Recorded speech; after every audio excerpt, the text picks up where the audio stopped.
Hey guys, Brian Osborne here in the last three C's room of the Creation Museum. And these last three C's being Christ, cross, and consummation, all about Christ, who he is, his life culminating in the cross, etc., etc. Love this room for so many reasons. And we're here because I want to show you some of the paintings that we have behind me on the miracles of Jesus. And the other ones are fantastic as well. That goes in line with our lesson today, which is on the first signs of Jesus, the first miracle that Jesus does. One of my favorites is when you see right behind me, Jesus walking on water. How awesome is that painting? Our artists do an incredible job with this stuff. And of course, you got Jesus healing the blind, and then if you keep swinging over, you've got Jesus raising Lazarus, and then Jesus casting the demons into the pigs, etc., etc. They're all so well done. I'll come back to this one, my favorite, as we talk about the first miracle of Jesus. And we're looking at these first signs of Jesus and talk about really their ultimate purpose. Right? So the first miracle is Jesus turning water into wine. After he calls the first disciples, he and they go up to Galilee, to Cana, for a wedding. As they're there with Jesus' mom, Mary, the wedding hosts run out of wine, which was a huge faux pas in that culture in that time.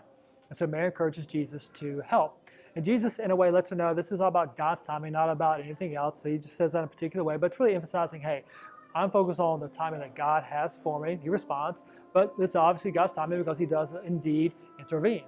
And he tells the servants of the wedding, hey, fill up those big stone jars full of water. Now, these were ceremonial washing jars according to the text, huge stone jars holding 20 to 30 gallons of water.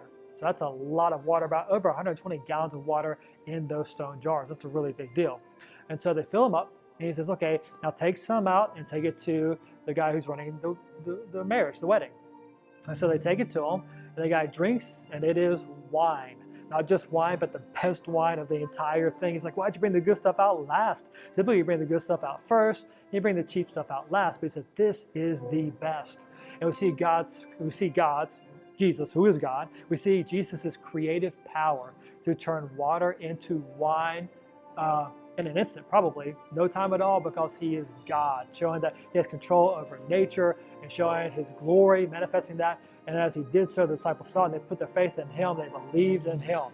And so his first big miracle, showing his glory, showing who he is in a creative way.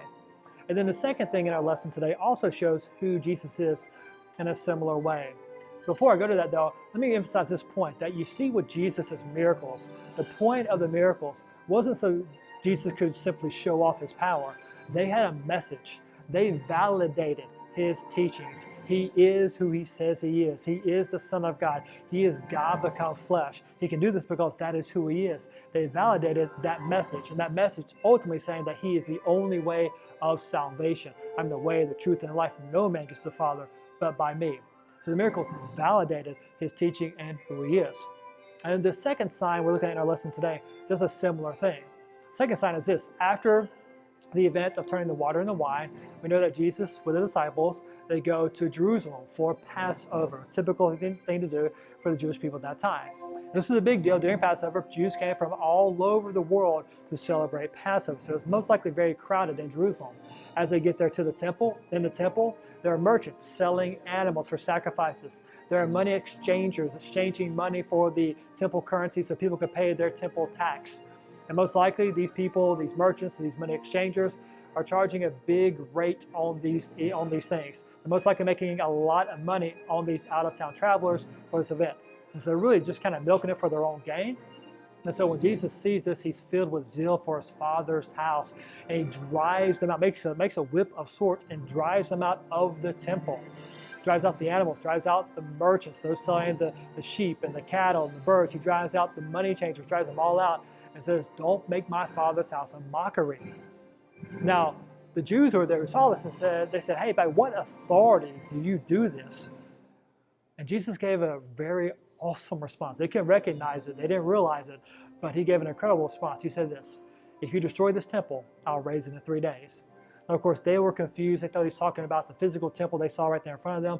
He was talking about his body. This was pointing to his death and burial and resurrection. And he does so throughout his entire ministry. Why? Because this was Jesus' mission. This is why he was here. Jesus knew this all along. He wasn't killed by accident. He didn't get buried and raised from the dead by accident. No, this was his mission from before time began.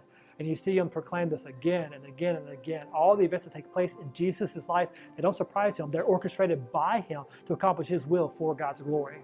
And what these events show, both of them, is the authority of Christ as God.